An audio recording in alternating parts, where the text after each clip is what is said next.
والله في نفس اللحظة اللي سأل فيها يا شوبير لمحمد رمضان وقال له قلقان من ايه الفترة الجاية دي، والله في نفس اللحظة قلتها مع كابتن محمد رمضان: وما توفيقي إلا بالله.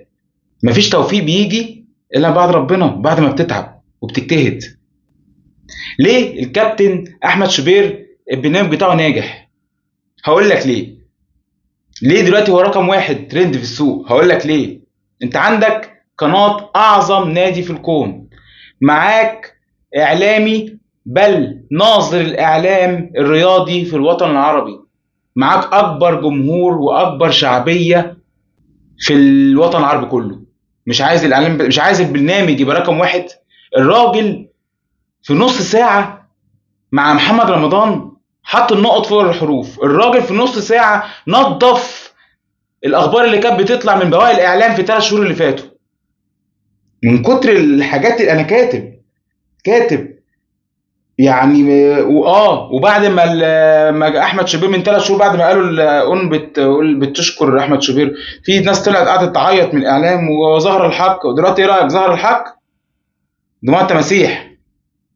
لا وكمان بقى ايه، جاب الاخبار بطريقه شيك، وجاب الاخبار الناهيه، وجاب الاخبار عن طريق الفريق المنافس. حتى الاخبار السلبيه اللي جابها للفريق المنافس جابها بطريقه شيك، بطريقه محترمه. ده بقى ايه بقى تصريحات محمد رمضان بقى؟ بصوا، انا كاتب لان يا جماعه النص ساعه انا يعني مبهور جدا من النص ساعه دي. انا كواحد اهلاوي يا جماعه انا عايز اخبار عن النادي الاهلي بقى صح بقى، مش عايز بقى حوارات بقى ومحمد رمضان بيتخانق مع كولر وكولر مش جاي مصر عشان خاطر. اسمع بقى القرارات الصح، يعني اسمع الكلام الصح، قصدي اسمع الاخبار الصح. اولا انا الراجل كولر، او انا قبل ما الاهلي يعلن ان ان انا اكون مدير رياضي، تمام، كمحمد رمضان، هم بيتصلوا بكولر بلغوه الاول احتراما ليه، وراجل مرحب جدا، تمام.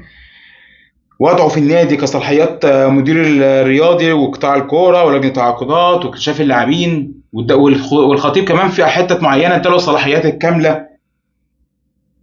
واتكلم في ملف التعاقدات اللي قعد يقول لك الاهلي مش هيعمل تعاقدات ولا هيعمل صفقات. قال ان شاء الله في صفقه مصري او اجنبي قبل 25 اكتوبر. واتكلم في التزام اللاعبين لما قال له ده في اخبار بتقول كده ان انت، بيقول للكابتن محمد رمضان، احمد شوبير بيقول للكابتن رمضان، بيقول له ده في ناس بتقول كده ان انت الساعه 10 بالليل مش هينزلوا من بيوتهم واخرهم يكونوا في البيت الساعه 10 بالليل. فقال له اه ده الصح يعني. قال له اصل عندهم الساعه 12 10 بالليل زي 12 الظهر.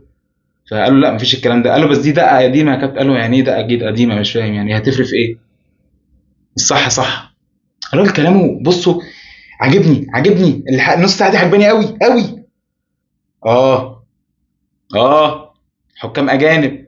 ده بقى ايه ده؟ انا عايز اقول لكم ان انا كنت بقلب ما بين هنا وهنا، كنت بقلب ابراهيم فايق قال احنا عايزين حكام اجانب. من ده الشباب بياخد منه الخبر يا جدعان بيتحال عليه. قال احنا عايزين حكام اجانب في السوبر المصري. طلع بعد كده كان في فاصل، طلعت رحت انا قلبت جبت ابراهيم فايق، لقيته ابراهيم فايق كان مستضيف ثروت سويلم. فبيقول له ده في اخبار جات لنا يعني ابراهيم فايق بقى بيجيب دلوقتي الاخبار من مين؟ من ناظر الاعلام الرياضي. على فكره بحب ابراهيم فايق جدا، وهو اللي بعد على طول احمد شوبير الصراحه بالنسبه لي، يعني انا بحبه بحترمه، ولسه في كلمتين حلوين كده ليه في اخر الفيديو. ده في اخبار بتقول ان الاهلي عايز حكام مصريين في السوبر المصري. فثروت سويلم قال له لا انا ما اعرفش، طبيعي ما تعرفش الاعلام حتى مش ملاحق بالاخبار الحصريه اللي عماله تطلع من قناه النادي الاهلي. وفي نقطه تانية بقى يا جماعه، انتوا متخيلين يا جماعه ان في 6 اعلانات موجوده في قناه النادي الاهلي دلوقتي؟ المعلنين التقال في السوق. دي حته مهمه، ودي عمرها ما حصلت في النادي الاهلي، في قناه النادي الاهلي عامه. واتكلم على علي معلول. قال له علي معلول ما كانش عارف وضعه ايه في النادي. انا قعدت معاه والراجل بعد ما فهمته الصح ايه والغلط ايه، الراجل ابتسم وفهم الدنيا فيها ايه وعرف واقنعته ان مصلحة النادي فوق اي شيء، وفهمته ان اي قرار لازم القرار يتاخد قرار عقلاني مش قرار عاطفي. طبعا هو اقنع علي معلول يعني. وقال رسالة حلوة قوي، يعني قال فيه رسالة حلوة قوي. بيقول له مثلا انت عايز تقول ايه لجماهير النادي الاهلي؟ قال انا عايز اقول لجماهير النادي الاهلي احنا بنعتذر عن اللي حصل في ماتش السوبر الافريقي، زي كمان يا جماعة عايزين في حتة عايز اقولها. هو بيقول كده كابتن محمد رمضان، احنا عايزين ندي الكرة حقها وحجمها الطبيعي. منافسة ما بين اي فريقين لا تتعدى ذلك. وفعلا عنده حق، فعلا في بلاوي. يعني انا كواحد بقدم محتوى كوره، انا عايز اطلع اقول يا جماعه الصفقات في كذا، الزمالك بيتنافس معانا في صفقه كذا، النادي في اللي بيفكر في بطريقه تكتيك كذا، كولر بيفكر انه يعالج مشكله في خط الدفاع، جوميز بيفكر يعالج مشكله في مش عارف في الهجوم، حاجه زي كده. انا عايز اتكلم في حاجات فنيه، مش اطلع اتكلم في الكندوسي ومشاكل وخناقات وحوارات. انا معاه في النقطه دي الصراحه.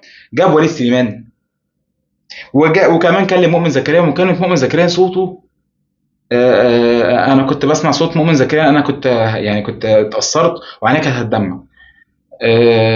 لا الصوت صعب يعني. هما كان حتى احمد شوبير بذكائه الاعلامي كان بيحاول يهزر معاه، علشان هو حس ان وليد سليمان، واكيد الجماهير لما تيجي تسمع صوت مؤمن زكريا، يعني ربنا يشفيه، ربنا يشفيه. الموضوع اثر في الواحد نفسيا الصراحه. انا لما سمعت صوته انا اتاثرت جامد جامد جامد. اه، واحتفل بعيد ميلاد كابتن خالد بيبو بطريقه شيك بقى، ورماها حته كده اللي هو 6-1 يعني. طب يا عم انتوا جايين تفكروني دلوقتي بكلام الاعداد، يعني بيقولوا جايين تفكروني دلوقتي بكابتن خالد بيبو، يا عم هات له 3 4 تجوان 6 جوان كده ورماها، يعني طريقه شيك يعني. جاب هدافه الفريق الكره النسائي النادي الاهلي واتكلم معاها، وجاب كمان هو جايبهم دلوقتي عامه اهو، ابطال اهو. جاب ابطال البرونزيه، وكل تواضع، كل تواضع. طلع بيقول ايه بقى يا جماعه، الاعداد بيقول لي ان الحلقه بتاعتي طلعت ترند دلوقتي. بيقولها بكل شياكه بقى. في حته بقى عايز اقولها في اخر حاجه خالص في الفيديو. بصوا يا جماعه، انا بحب المنافسه الشيك، واتمنى المنافسه دي تكون بيني كجمهور اهلي وما بين جمهور الزمالك. يعني انا هفضل اقولها لعيالي كده لما اكبر، واحفادي واصحابي. يا جماعه احنا كجمهور الاهلي اول ناس شجعنا، اول ناس قلنا لنادي الزمالك الف مبروك يا جماعه لما فازوا علينا. جمهور الاهلي لما خسر من نادي الزمالك في السوبر الافريقي، عشان جمهور بيفهم وذواق، يعني بتقول على نفسك مدرسه فن وهندسه. اول جمهور راح شجع، وراح قصدي اسف، راح قال لفريق المنافس مبروك تستحقوها. اول رساله جت من اللعيبه، اول رساله جت للنادي الزمالك كتهنئه، جت من جمهور النادي الاهلي. هتقولي ما جمهور نادي الزمالك عمل ايه؟ اول حاجه فكر فيها بعد ما الحكم صفر وكره وسام جت في العارضه، جاي يحفل علينا احنا. انا ما بحبش كده. انا بحب المنافسه تكون منافسه جميله شيك، تستحقها، اقول لك تستحقها الف مبروك. المنافسه الشيك اللي بين ابراهيم فايق واحمد شوبير، هو عارف ان هيطلع النهارده احمد شوبير في قناه النادي الاهلي وهيسحب من السوق كله، راح جايب مين؟ مانو جوزيه. عايز اقول لكم ان في يعني الناس في حتى في السوشيال ميديا للاسف واخدينها بطريقه ايه، بص تفكيره التيت مش عايز اشتم، بص العقليه التيت مش عايز اشتم، شوف قاعد يشتم في فيها عشان خاطر جاب مانو جوزيه. طب هو انت ليه بتشتم فيها ليه؟ مش ممكن يكون ده واحد اعلامي محترم بينافس الاستاذ بتاعه بطريقه محترمه وشيك؟ وفي حاجه عايز اقول لكم انا مش متاكد منها، انا اتفرجت على الحلقه بتاعت ابراهيم فايق، انا كنت بتابع من دي ودي، انا بحب اصل الحاجات الاعلاميه دي انا بحبها قوي. تمام. ابراهيم خلص الحلقه بسرعه على فكره، قفلها بدري بدري. قفل الحلقه بطريقه مش ابراهيم فايق بتاعته يعني. هو كان طلع في اول حلقه سخنان وقعد يتكلم على مرموش، ومرموش ليا فيديو عنده وهطلعه له، بس اجمع له داتا كويسه وهطلع اتكلم مع مرموش. وكان سخن قوي. بعد كده راح جاب مانو الجوزيه، كانت حلقه اعتقد مسجله، وبعد كده راح رجع تاني فقعد على الكرسي راح نهى الحلقه. انا عايز اقول لك حاجه يا ابراهيم فايق، بالامانه، بالامانه والله، انت بعد احمد شوبير، انت جاي في الطريقه صاحبي، من الاعلام المحترم ان انا بحب اقعد اسمع له. طبعا مبسوط جدا، لان انا زي ما كنت بحارب ان حسام حسن، ايا كان بقى انت بتحب حسام حسن ولا بتكرهه كاداره منتخب مصر، انا كنت بحارب ان حسام حسن يمسك المنتخب، وكنت بحارب ان احمد الشوبير يكون في النادي الاهلي، والحمد لله حلمي اتحقق. وعايز اقول لكم حاجه اخيره كده قبل ما اقفل الفيديو. صدقني يا صاحبي يا اهلاوي يا محترم، كل حاجه ربنا بيعملها خير. خسارتنا من الزمالك، صدقني توابعها خير قوي قوي قوي قوي، منها تعيين كابتن محمد رمضان. راجل صارم صارم ومحترم، وعارف هو بيعمل ايه. اطمن طول ما الراجل ده موجود بعد خطيب في النادي الاهلي. أراك ضحكة.